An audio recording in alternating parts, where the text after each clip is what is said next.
web development with Django framework. Through this Django course, I have included all the topics like basics of Django framework, MVT architecture, Django forms,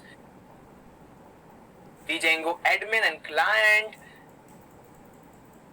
form validations, authentications, CRUD operations with web development, web deployment with GitHub, and Python Anywhere, and project-based practicals.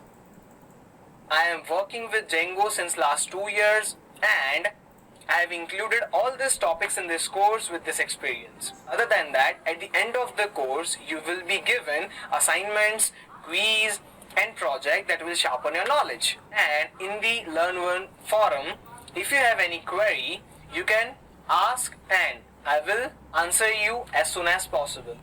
So what are you waiting for? Let's start Django course with Learn One.